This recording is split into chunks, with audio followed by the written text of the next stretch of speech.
Welcome in, everybody. My name is Letiredd, content creator over on Twitch, and I play this game, or this thing trying to be a game called Star Citizen. Here goes nothing. So, today was supposed to be one of those rare days in Star Citizen where we could actually celebrate an achievement of theirs, and it's a really big one. The arrival of the Idrisin game is a big, big deal, being one of the original ships that was first concepted back when this was just a Kickstarter. And on top of that, the fact that with their push for stability, finally we have really started to notice a change in the gameplay. Things seem to work better. With this week's patch, honestly, I've had very little problems with contracts or the hangar or elevators or all of the stuff, the usual suspects from the past. So on top of that, you add all this content that just came in, which actually feels really, really good. Honestly, I'm very happy that I stayed away from it in PTU for 4.1.1 and got to kind of discover it once it dropped into the live. That's been really nice, and it's actually been really refreshing to have so much choice when it comes to choosing a contract or what I want to do in the game. That's been really great. Having said that,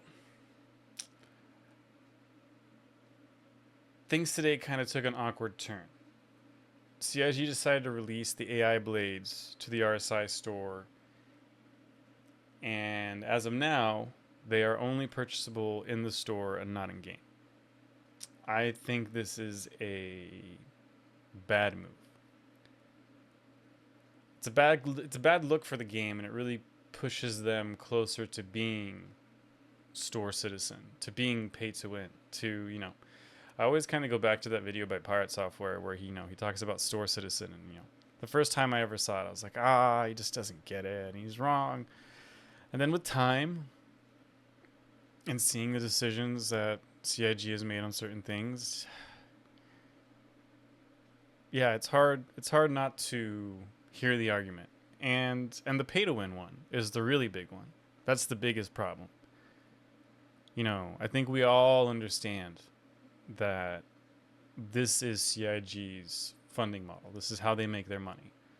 They sell ships, they sell skins, they sell everything they possibly can to have enough money to finish developing their 3 projects: Star Engine, Squadron 42, and Star Citizen. So, with that being said, let's go ahead and take a look at exactly what we're talking about here. This post that was made. That's gonna hopefully give us some insight on why all of this erupted. Yeah, but we don't know what that is. That could be software. It could be anything. We don't. I think that one's not worth mentioning yet until we have more detail on it, because we would just be making assumptions, I think. But yes, there was Soul something. I was going to say Soul Calibur, but we know that's not it. Soul Reaper, Soulstone, Soul Crusher. I don't know what the hell it's called. Some weird ass name. Back to the matter at hand. All right. Hi, everyone. We're introducing a new component designed to support the horizontal progression of ships and give you the opportunity to take tuning into your own hands. Meet the new flight blades. What are the flight blades? In simple terms, flight blades are components that go into your ship's computer ports to adjust its flight behavior in 2 key ways currently. The first one being speed, increase your straight line top speed, and the second one, maneuverability, improve ship handling. While using flight blades can boost one area, it comes with a trade-off, as you'll see a reduction in another to balance things out. This isn't your chasing raw upgrade, it's about making meaningful changes and further dialing in your loadout to reflect your playstyle. Whether you're prioritizing speed or maneuverability, flight blades offer real player choice, allowing you to fine-tune the behavior of your ship to align with how you fly, fight, and operate in the verse. We put together a quick FAQ to cover some of the more common questions. So, here's where it starts to get interesting. Because first of all, objectively, these things are going to be cool to have in game. You know, if we're just talking about blades in on their own, I think it's a really interesting idea. The blades that everybody are waiting for are AI blades that can man turrets and do actions like that, which will be huge for the solo player and adding to what your ship can do. But the question here, and the reason why there's drama today, and you'll find out in a little bit as we keep going, is not because of that. Because I think, honestly, objectively, these are cool things. And I think these are something that everybody was looking forward to. Something that is kind of surprising to see come into the game so soon. So, credit where credit's due. These are cool. These will be awesome. And people like Kelsar, who's a racer, I'm sure he's going to love that speed increase. And people like me, who are low flyer, I'm going to love that maneuverability. These objectively look like cool and good things to have in game, but it gets complicated. What flight blade types are available? Well, we covered that. It's the speed and the maneuverability. So currently there are two types: precision handling balanced flight blades focused on maneuverability, and top speed balanced flight blades focused on speed. Which ship can equip flight blades? The following ships will be the first to have compatible flight blades, with more to come: the Gladius, the Avenger, the Redeemer, the Scorpius, the Argo MPUV, the Anvil Arrow, the Pisces, and the Hammerhead. Why were these ships chosen? These ships were selected for the initial rollout of the flight blades to cover a broad spectrum of playstyles and ship rules, but this is just the beginning. There are plans to make flight blades available for other ships in the future. Can flight blades be used across entire ship families? Flight blades are version specific, meaning they're designed for specific ship models and configurations, not across entire ship families. For example, all the ships in the Aegis Avenger series will get flight blades with this release. The Avenger Stalker can only utilize the specific Avenger Stalker flight blades. The RSI Scorpius can only utilize the Antares flight blades, etc. Okay. I mean, it'll get it eventually. You know, I get it, but I think people tend to use the Gladius more. I think more people. I can't believe that many people are using the Scorpius. So maybe I could replace the Scorpius, or the MPUV. But everything else makes sense. Can flight blades use across? No, we went over that. Okay, this is where it gets spicy, everybody. So here's the problem, though. Will flight blades be available to purchase from in-game stores? Yes, flight blades will become available in in-game stores for ABC this summer. And that's where people lost their shit. So you essentially have this really cool tech feature, whatever you want to call it, coming into the game, and it's behind a paywall. And that's, I think, where most people get pretty pissed off. And I can understand, honestly, because it just really feels scummy. It feels like we really need your money. And I would have probably never said this, but seeing that the Idris came out at the same time as they made this move, it really makes me think they brought the Idris out because, well, they needed that money, clearly. And yeah, it's a shame. I just don't understand. Like, quite frankly, I mean, of course, okay, no, let's be honest. I understand from a marketing perspective. Yes, I get it. Of course.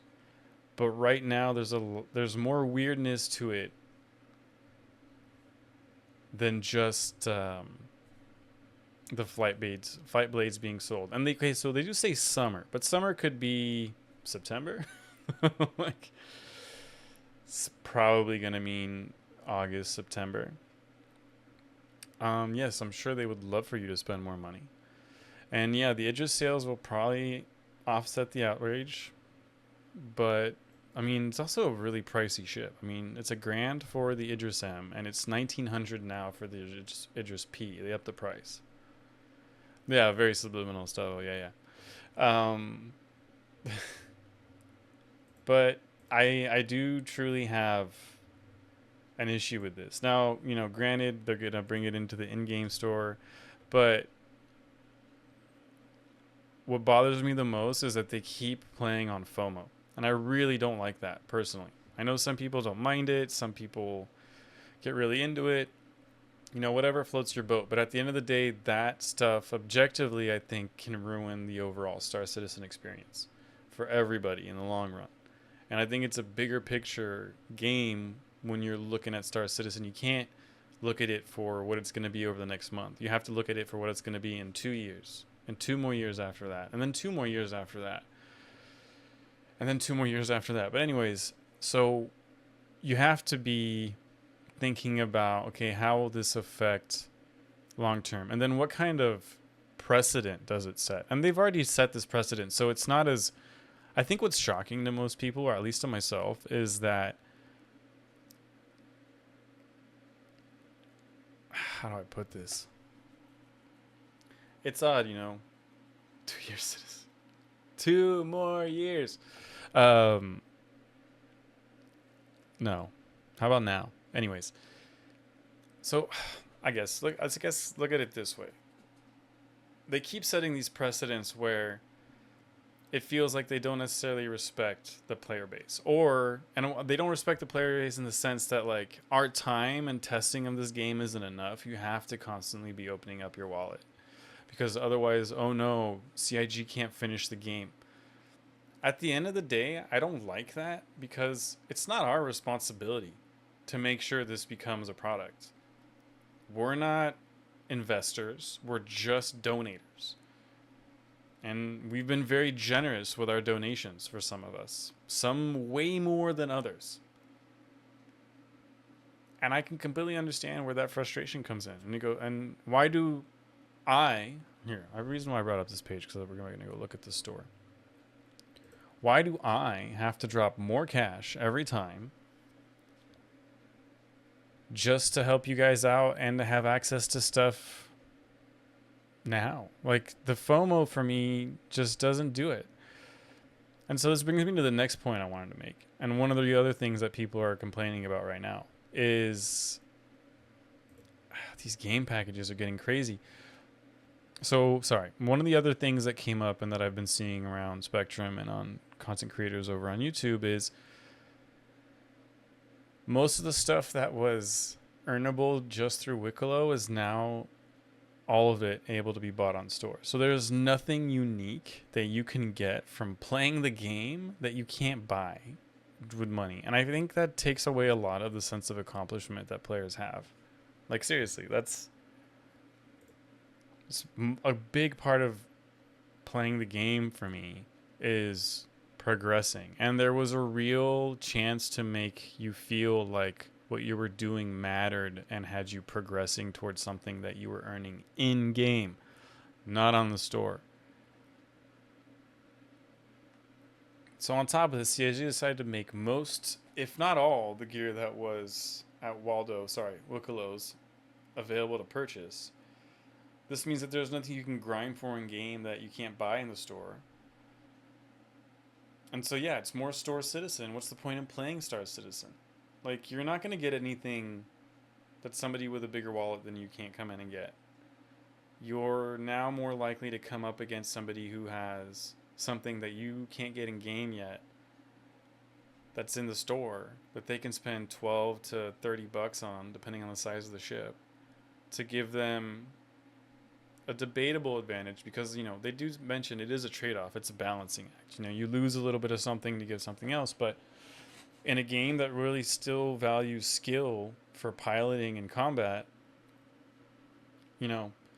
if you have all those blades and you're up against a better pilot, there's a chance the better pilot will win. But if you tag on the fact that you have the best ship available right now because it's the last ship being sold and it's always kind of considered meta, you have these new blades attached to your ship that are giving you performance boosts, you have also new weapon attachments for ships that you can put on. There's the missile racks for the Scorpius, missile turret for the Scorpius. There's bomb racks for, it's like 5 or 6 different types of ships. I mean, none of that is something that I have to work towards in game, because I can't get it in game yet. You guys are going to make me open up my wallet to get it. I don't want to do that. Like, I've been struggling myself personally with whether or not I should continue to do giveaways around Star Citizen. Because for me, myself, the only thing I'm trying to do is finish off a couple CCU chains. And the reality is, I don't even want to do that anymore. Because I'm kind of realizing that the CCUs is a really long term game. But for me, with a project like Star Citizen, okay, yeah, maybe now it's more of a reality of it actually getting finished, which is debatable. But I mean, back in the day, you really didn't know if you were going to be working on a CCU for a year or two, and if the game was even going to still be around back then. 2 years after you started your CCU chain. And so I guess what I'm trying to say is I've started CCU chains, and it does not look like I'm going to be able to finish them anytime soon because they do this stupid FOMO thing and limited sales on the store, and it's just frustrating. It's just, I really don't like that. I really don't like that. So I really hope they go away from this. I really hope that there is proper backlash and that, this doesn't become the norm all the time. And, this was a real opportunity to make it so that you could earn most of this stuff in game while doing stuff for Wicklow, you know. But no, they need $40, $48 full price, $47 full price for 4 suits, 4 racing suits. It's insane. These prices are crazy. $11 for a racing suit. Don't pay attention to the fact that I paid for that one. We're not going to look at that one because it doesn't count right now. But no, but the whole point is like this. It's getting pretty crazy. Like this is Store Citizen. $4 for a pistol, which is really just a skin. You can get the pistol in game. I find this sniper in game all the time now, but still $5. It's kind of crazy. The cheap pack to counter FOMO is the Legatus pack. But I mean, okay, that's a question for Stavo. Stavo, how many ships come out that aren't counted in your Legatus? That's a legit question, I think. I don't know, everybody. I'm curious to see what your guys' take is. Sorry. I think that along with the job post on the last ISC, coupled with this, like they need to get rid of this marketing team, because unless they can show that this makes them a boatload of cash, and you'd have to take out Idris sales. You can't count Idris sales in what I'm talking about. I want to see true numbers of just selling all this crap that you should be just grinding the game, playing the game to get. So all these bundles, flight jacket for $4, a jacket that doesn't protect you from the cold in game, doesn't stop bullets. I feel like I'm becoming Angry Joe. I'm about to go off on the color blue. How many ships come out that aren't counted in my Legatus packs? All the new ones, unless you count the new add-on pack.